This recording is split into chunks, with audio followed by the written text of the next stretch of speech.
quem poderá suportar? Em Apocalipse 6, versículo 12 a 17, diz assim: Vi quando o Cordeiro abriu o sexto selo, e sobreveio grande terremoto. O sol se tornou negro como saco de crina, a lua toda como sangue, e as estrelas do céu caíram pela terra como a figueira, quando abalada por vento forte, deixa cair os seus figos verdes. E o céu recolheu-se como um pergaminho, quando se enrola. Então, todos os montes e ilhas foram movidos dos seus lugares.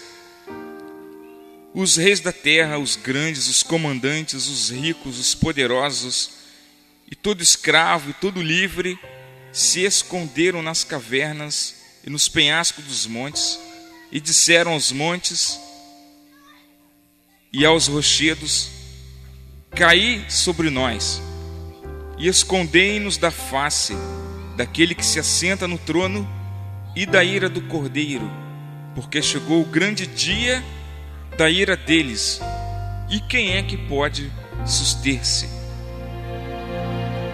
O sexto selo nos descreve os grandes sinais que determinariam o tempo do fim, que precederiam a segunda vinda de Jesus Cristo a este mundo, e nos mostra detalhes do desespero das pessoas que não estariam preparadas para este evento. Tudo no Apocalipse aponta para o maior acontecimento de todos os tempos, que é a segunda vinda de Jesus a esta terra, trazendo o galardão para retribuir a cada um conforme as suas obras, quer sejam boas, quer sejam más. No Apocalipse também podemos perceber a repetição do número 7. 7 cartas, 7 selos, 7 trovões, 7 trombetas, 7 pragas e outras referências ao número 7. Por exemplo, 7 cartas.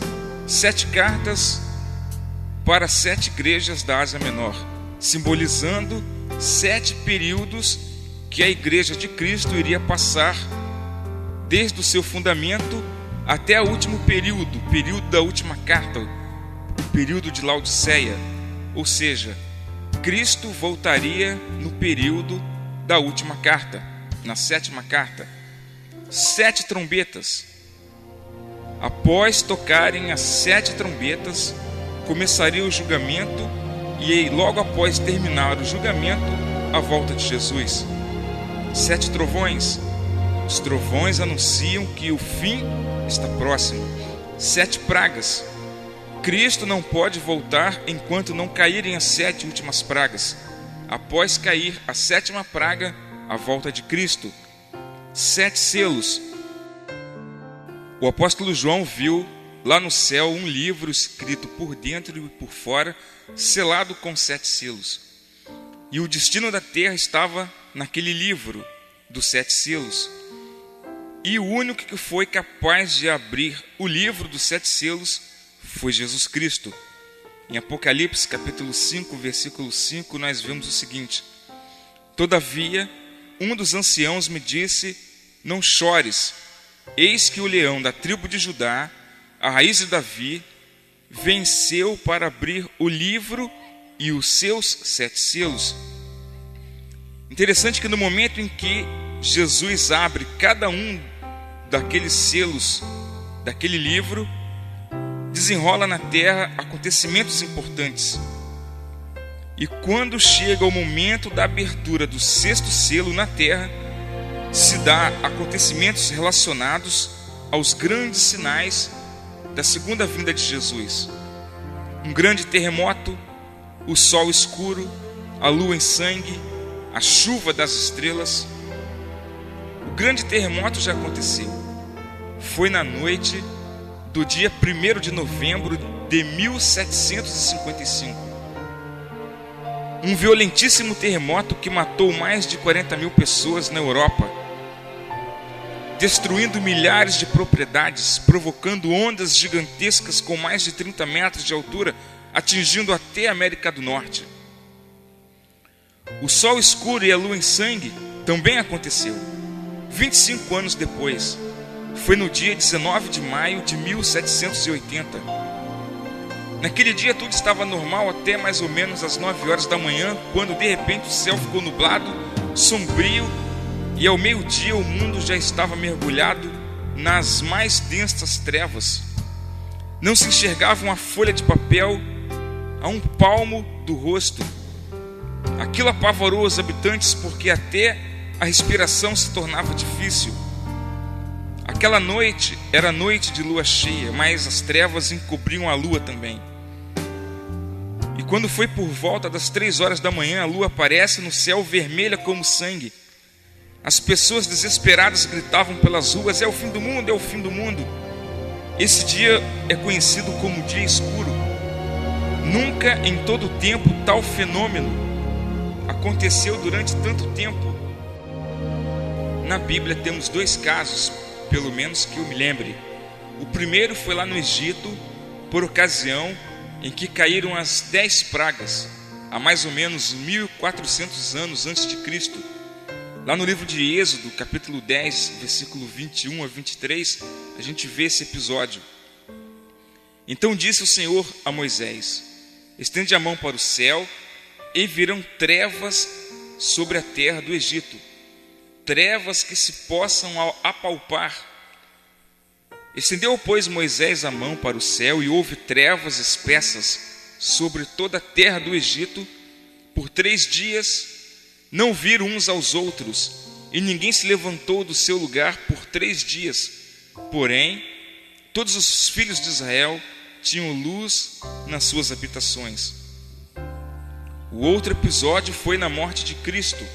Lá a gente vê em Lucas capítulo 23, versículo 44 a 46, que diz assim: já era quase a hora sexta, mais ou menos meio-dia, e escurecendo-se o sol, houve trevas sobre toda a terra até a hora 9, mais ou menos 3 horas da tarde.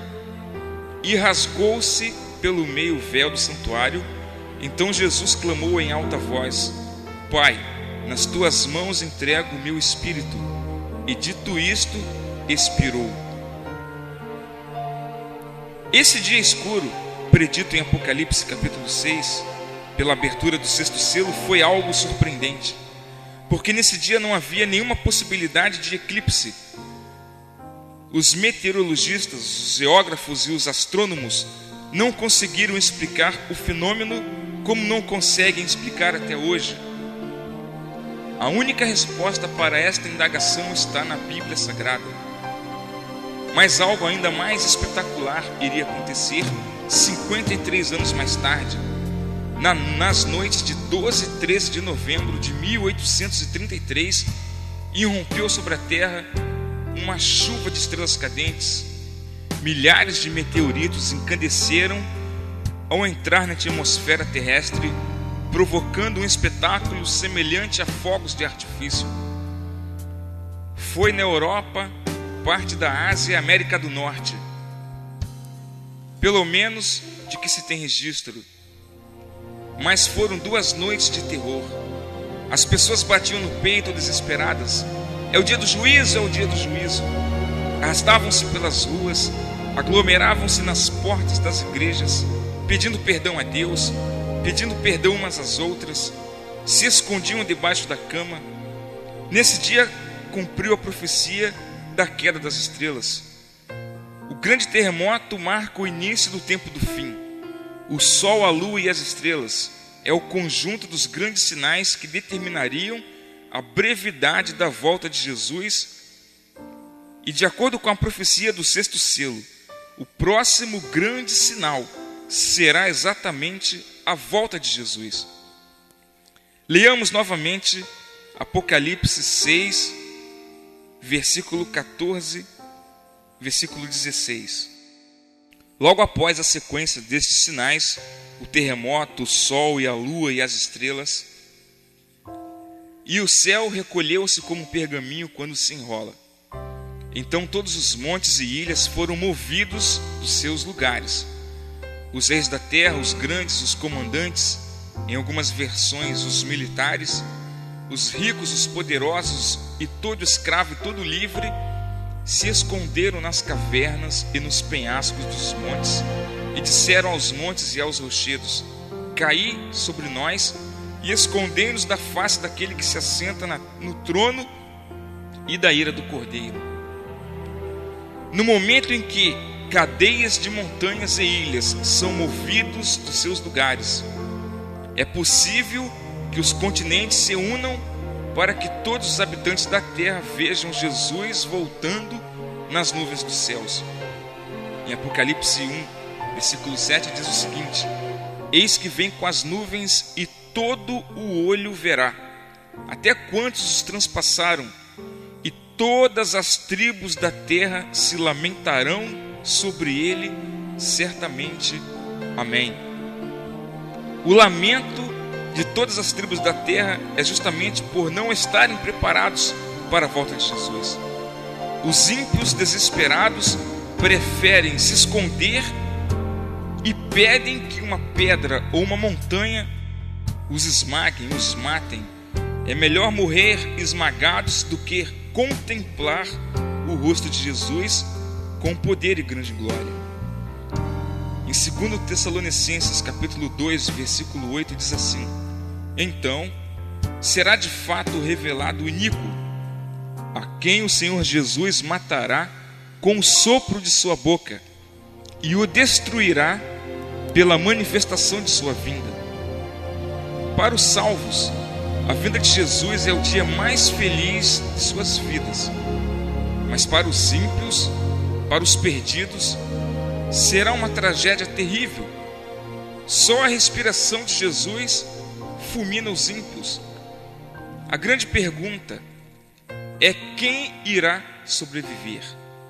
Em Apocalipse capítulo 6, versículo 17, nós vimos essa pergunta, essa preocupação, porque chegou o grande dia da ira deles, e quem é que pode suster-se? Quem é que pode suportar a presença de Jesus na sua vinda? Quem é que pode ficar em pé no dia da segunda vinda de Jesus Cristo?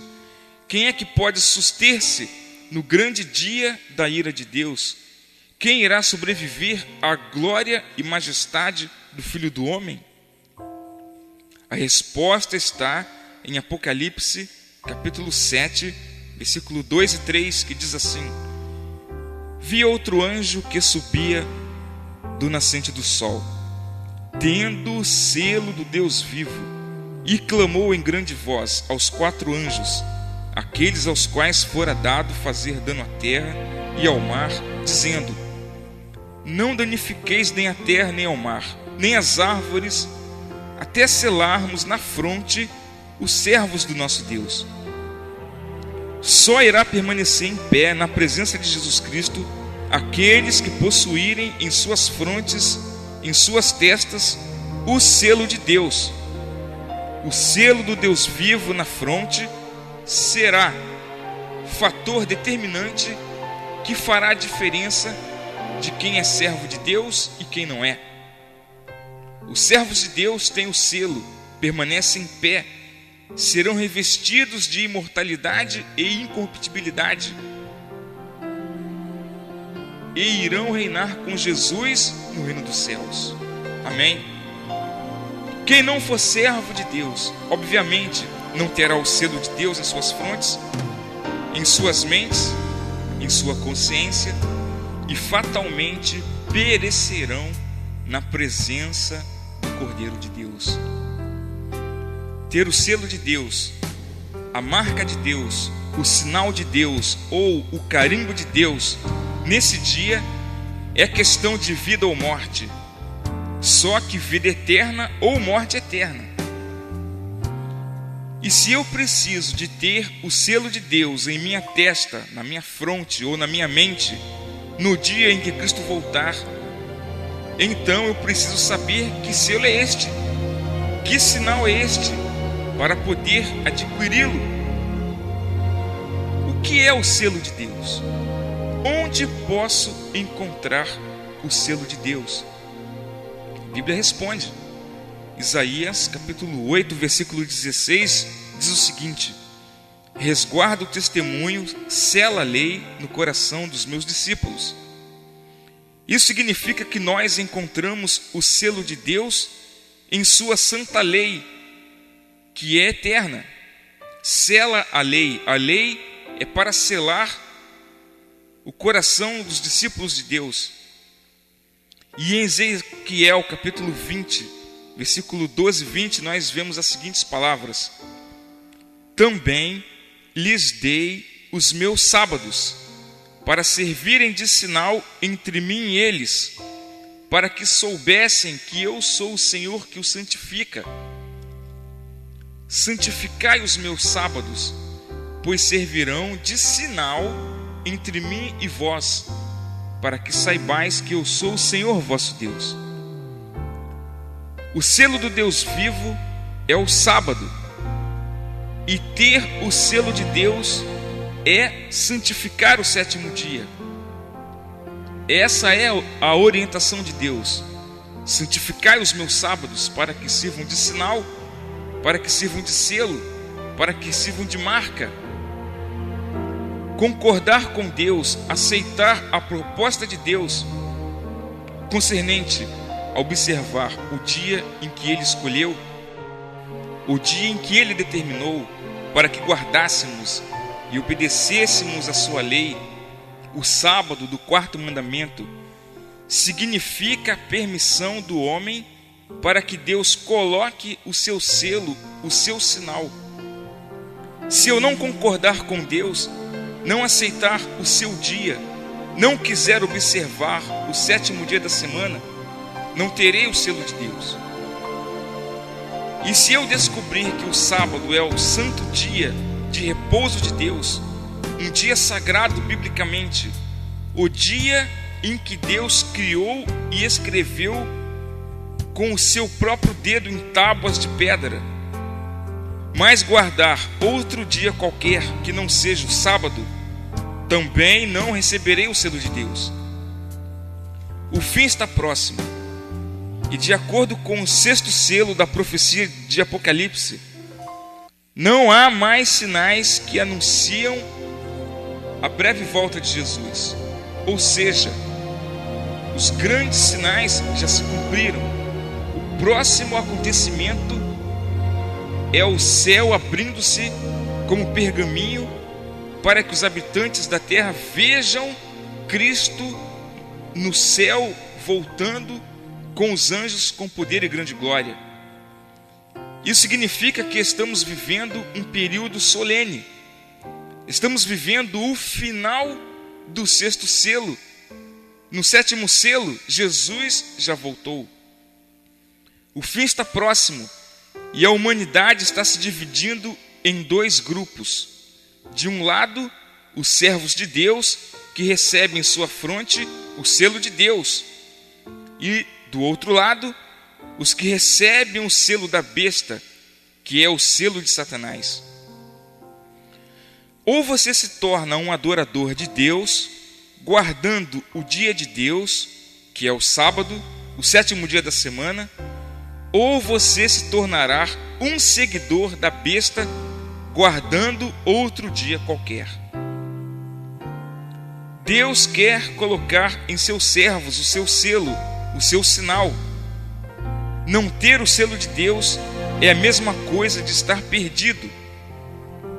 Nós vemos isto na linguagem de Ezequiel, capítulo 9, versículo 3 a 6, que diz o seguinte: a glória de Deus de Israel se levantou do querubim, sobre o qual estava indo até a entrada da casa, e o Senhor clamou ao homem vestido de linho, que tinha o estojo de escrevedor à cintura, e lhe disse: passa pelo meio da cidade, pelo meio de Jerusalém, e marca com um sinal a testa dos homens, que suspiram e gemem por causa de todas as abominações que se cometem no meio dela.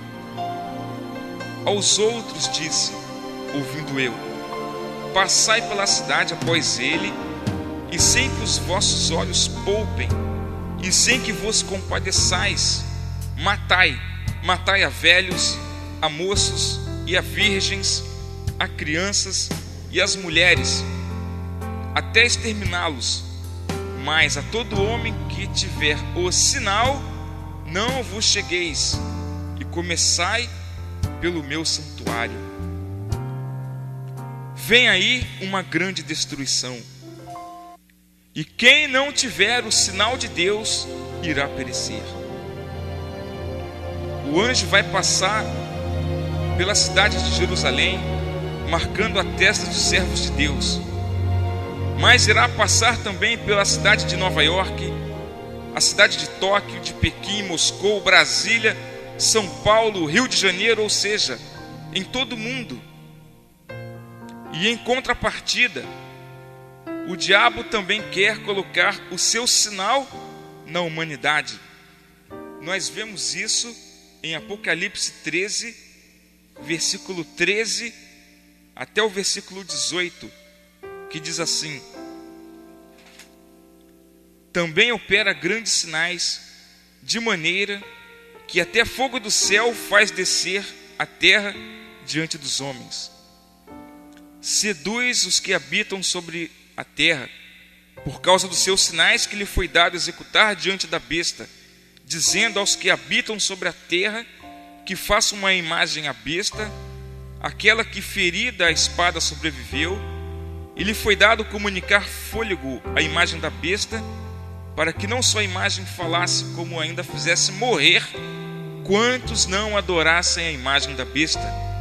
A todos, os pequenos e os grandes, os ricos e os pobres, os livres e os escravos, faz que lhe seja dada certa marca sobre a mão direita ou sobre a fronte, para que ninguém possa comprar ou vender, senão aquele que tem a marca, o nome da besta ou o número do seu nome. Aqui está a sabedoria. Aquele que tem entendimento, calcule o número da besta, pois é número de homem. Ora, esse número é 666. Só tem uma coisa: quem receber o sinal da besta não vai para o reino de Deus. Em Apocalipse capítulo 14, versículo 9 e 10, nós lemos o seguinte: seguiu-se a estes outro anjo, o terceiro, dizendo em grande voz: se alguém adora a besta em sua imagem e recebe a sua marca na fronte ou sobre a mão, também esse beberá do vinho da cólera de Deus, preparado sem mistura do cálice de sua ira, e será atormentado com fogo e enxofre diante dos santos anjos na presença do Cordeiro. Você quer se livrar do lago de fogo e do tormento? O versículo 12 de Apocalipse 14 diz o seguinte: aqui está a perseverança dos santos, os que guardam os mandamentos de Deus e a fé em Jesus Cristo. Isaías capítulo 58, versículo 13 e o versículo 14 diz assim: se desviares o pé de profanar o sábado e de cuidar dos teus próprios interesses no meu santo dia, se chamares ao sábado deleitoso e o santo dia do Senhor digno de honra, e o honrares, não seguindo os teus caminhos, não pretendendo fazer a tua própria vontade, nem falando palavras vãs, então te deleitarás no Senhor, e eu te farei cavalgar sobre os altos da terra, e te sustentarei com a herança de Jacó teu pai, porque a boca do Senhor o disse. Existem duas coisas que você precisa saber. Primeiro, que Cristo está voltando, a sua volta está próxima e você precisa estar preparado. A segunda coisa é que a lei de Deus é eterna e o sábado, o quarto mandamento da lei de Deus, também é eterno e é o santo sábado do Senhor. E guardar o sábado é a condição de receber o selo de Deus. Quem não tiver o selo de Deus no dia em que Cristo voltar, não irá permanecer na presença de Deus. Que Deus possa te abençoar, que Deus possa tocar em seu coração, que você possa receber o selo de Deus em sua fronte. É o nosso desejo e a nossa oração, em nome de Jesus. Amém.